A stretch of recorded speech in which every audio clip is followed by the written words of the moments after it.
Good morning students. आज हम organic chemistry में मैकेनिज्म ऑफ ऑर्गेनिक रिएक्शंस में इंटरमीडिएट्स का टॉपिक पढ़ रहे हैं और इसमें मैंने आपको लास्ट लेक्चर में कार्बोकैटायन और फ्री रेडिकल्स के बारे में बताया था। आज हम स्टार्ट करेंगे carbanion, carbenes and nitrenes. Carbanion भी एक तरह का इंटरमीडिएट है जो कि ऑर्गेनिक अभिक्रियाओं के मध्य में बनता है, बीच में बनता है और फिर आगे ये नए प्रोडक्ट्स बनाने में मदद करता है। कार्ब एनायन की उत्पत्ति कैसे होती है? अगर कार्बन के साथ कोई इलेक्ट्रोपॉजिटिव एटम लगा हो, जैसे कि हाइड्रोजन, जिसकी विद्युत ऋणता कार्बन से कम हो, तो उस स्थिति में कार्बन बॉन्ड के इलेक्ट्रॉन्स को अपनी तरफ खींच लेता है और जो ग्रुप अटैच्ड है, it may be x, any x group और हाइड्रोजन, तो वो पॉजिटिव चार्ज लेके निकल जाता है।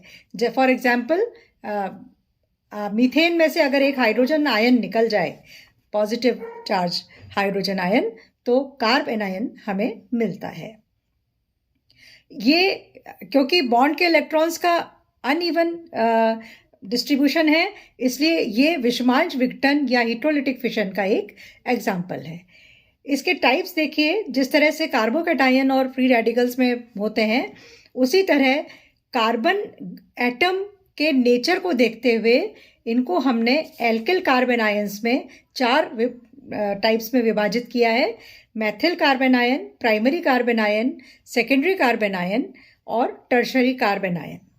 इसी तरह एलिलिक कार्बन आयन, जैसा मैंने आपको बताया था कि डबल बॉन्डेड कार्बन से जो नेक्स्ट कार्बन होता है saturated, that is called allylic carbon.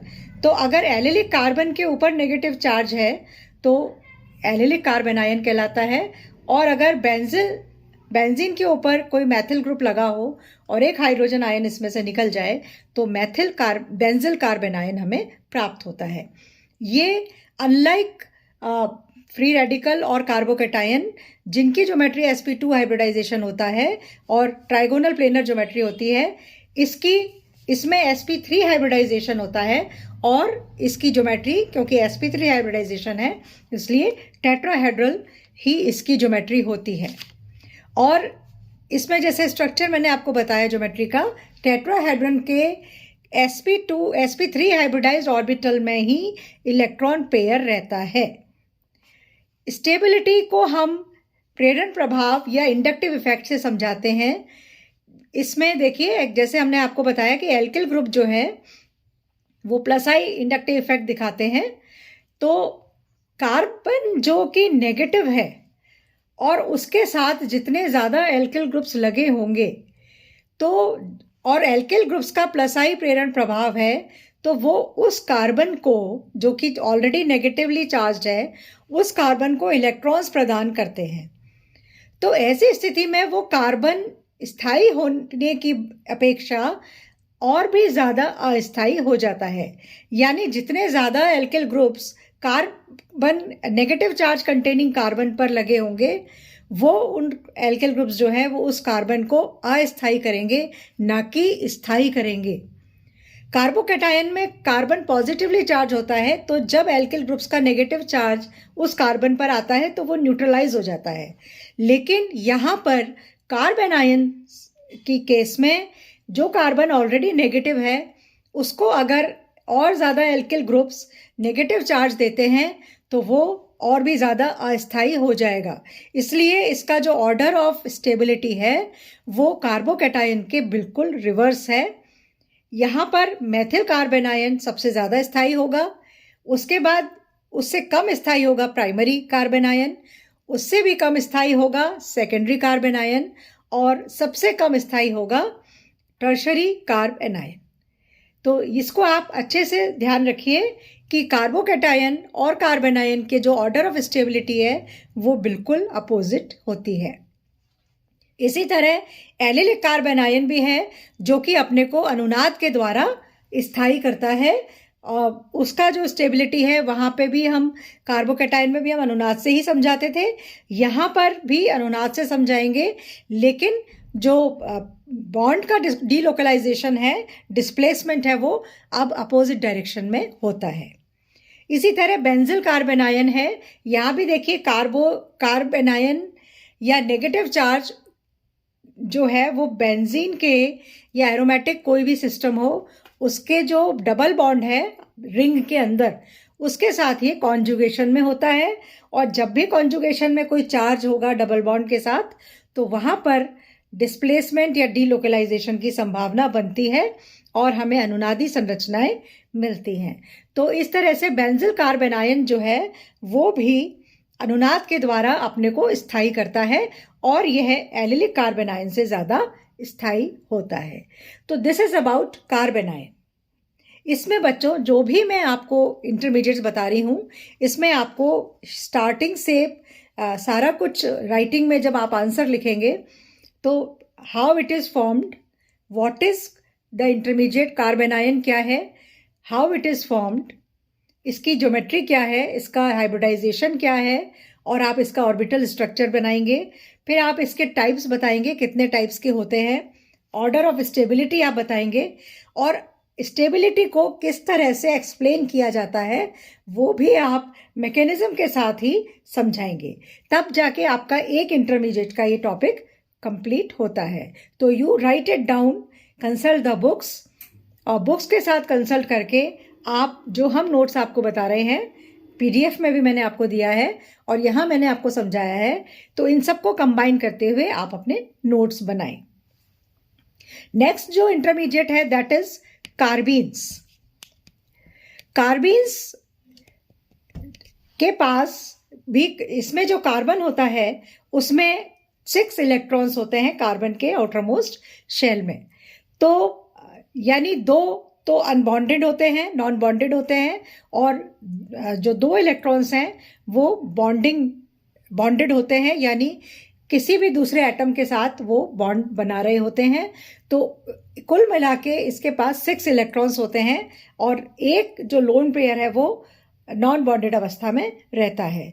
तो इस वजह से क्योंकि ये इसके पास अनपेयर्ड इलेक्ट्रॉन अभी बचे हुए हैं इसलिए बहुत ज़्यादा अस्थायी होता है, यानी रिएक्टिव होता है। जितना ज़्यादा रिएक्टिविटी होती है, स्टेबिलिटी, अगर स्टेबिलिटी आप किसी भी कंपाउंड या एटम की या आयन की कम है तो वो उतना ही ज़्यादा रिएक्टिव होता है। तो इस तरह से कार्बीन्स में भी 2 अनपेयर्ड नॉन बॉन्डेड इलेक्ट्रॉन्स होते हैं जिसकी वजह से ये ज़्यादा ही रिएक्टिव होता है और आसानी से दूसरे कंपाउंड्स के साथ ये रिएक्ट कर सकता है।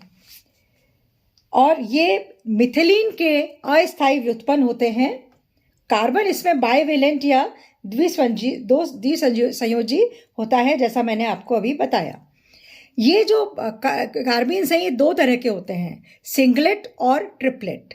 सिंगलेट कार्बीन में जो लोन पेयर है वो एक ही ऑर्बिटल में रहता है, यानी पेयर्ड होके रहता है, जिससे उनकी स्पिन जो है वो अपोजिट होती हैं। और इसका sp2 हाइब्रिडाइजेशन होता है, और एक sp2 हाइब्रिडाइज्ड जो ऑर्बिटल है उसमें ये जो सिंगलेट कार्बीन है इसके इलेक्ट्रॉन्स जो लोन पेयर्स हैं नॉन बॉन्डेड अवस्था में वो एक sp2 हाइब्रिडाइज्ड ऑर्बिटल में रहते हैं, और जो असंकृत कक्षक इसका होता है वो वेकेंट होता है। तो जब इलेक्ट्रॉन इसमें आते हैं, पेयर ये करते हैं दूसरे कंपाउंड से, तो ये जो असंकृत कक्षक है इसमें इलेक्ट्रॉन्स आके और ये वापस अपनी sp3 हाइब्रिडाइजेशन में कन्वर्ट हो जाता है। इसी तरह जो दूसरा टाइप है दैट इज ट्रिपलेट। ट्रिपलेट में जो दोनों इलेक्ट्रॉन्स हैं वो अलग अलग ऑर्बिटल्स में रहते हैं, और क्योंकि अलग अलग ऑर्बिटल्स में रहते हैं तो इनकी स्पिन सेम भी हो सकती है और डिफरेंट भी हो सकती है, और ये दूसरे किसी कंपाउंड के अपोजिट स्पिन वाले इलेक्ट्रॉन्स से आसानी से बॉन्ड बना लेते हैं। इनका जो हाइब्रिडाइजेशन है वो sp हाइब्रिडाइजेशन होता है, यानी ये लीनियर होते हैं, और sp हाइब्रिडाइजेशन में 2 असंकृत कक्षकों में इनके इलेक्ट्रॉन्स अलग अलग रहते हैं। तो दिस इज अबाउट कार्बीन। इसकी फॉर्मेशन देखिए, क्लोरोफॉर्म की हम जब एल्कोहलिक क्यूएच के साथ अभिक्रिया कराते हैं तो ये हमें डाइक्लोरोकार्बीन मिलता है, KCl और H2O मिलता है। तो ये सिंगलेट होता है। और इसी तरह डायज़ोमीथेन की जब आप अभिक्रिया कराते हो तो ये मैंने इसमें दिखाया है, इसमें ट्रिपलेट कार्बीन हमको मिलता है और नाइट्रोजन इसमें से निकलती है। सिमिलरली कीटीन में भी आप थर्मोलिटिक या फोटोलिटिक मेथड से हम जब इसका बॉन्ड तोड़ते हैं तो हमें ट्रिपलेट कार्बीन्स मिलती हैं। तो इस तरह से दिस इज़ अबाउट कार्बीन। और ब्यूटीन में आपने एल्कीन पढ़ा होगा तो उसमें आपने इसका योग भी देखा होगा कार्बीन का, सिस व ट्रांस ब्यूटीन पर सिंगलेट कार्बीन का योग स्टीरियो सेलेक्टिव होता है और रीजियो सेलेक्टिव होता है। यानी सिंगलेट है तो दोनों एक ही साइड से वो अटैक करेगा कार्बीन, और सिस उत्पाद हमको मिलता है। नेक्स्ट जो इसमें आपका जो है नाइट्रीन कार्बीन है, वो भी लगभग कार्बीन्स की तरह ही होता है नाइट्रीन, और इसमें भी 2 अनपेयर्ड इलेक्ट्रॉन्स होते हैं। एक लोन पेयर तो होता ही है और साथ में 2 अनपेयर्ड इलेक्ट्रॉन्स भी होते हैं। तो वो भी सिमिलरली सिंगलेट और ट्रिपलेट स्टेट्स में होते हैं। यानी सिंगलेट होगा तो एक ही ऑर्बिटल में होंगे, और अगर ट्रिपलेट है तो वो अलग अलग असंकृत कक्षकों में प्रेजेंट होते हैं। नाइट्रीन में भी कार्बीन्स, ये एल्किल नाइट्रीन हो सकता है, एसिल नाइट्रीन हो सकता है और इथाइल नाइट्रीन हो सकता है। ये मैंने इसमें कुछ रिएक्शंस दिखाई हैं। जैसे एसिल एजाइड का अगर आप तापीय अपघटन करते हैं तो हमें एसिल नाइट्रीन मिलता है, और एल्किल आइसोसाइनेट का अगर आप मरकरी और फोटोन्स के प्रेजेंस में अगर अभिक्रिया कराते हैं तो हमको एल्किल नाइट्रीन मिलते हैं। और एल्केनेमाइड की ब्रोमीन और KOH के साथ अभिक्रिया कराने पर भी हमको एसिटिल नाइट्रीन्स मिलते हैं। तो these are the intermediates. Last हमने जो लेक्चर देखा था उसमें हमने फ्री रेडिकल और कार्बोकैटायन पढ़े थे। आज हमने कार्बेनायन, कार्बीन्स और नाइट्रीन्स पढ़े हैं। और इसके बाद एक लास्ट आपका जो मध्यवर्ती रह गया है, दैट इज एराइन्स या बेंजाइन। यानी बेंजीन में अगर किसी भी स्थिति में ट्रिपल बॉन्ड आपको मिलता है तो वो एराइन्स कहलाते हैं। इसको हम नेक्स्ट लेक्चर में पढ़ेंगे। Thank you.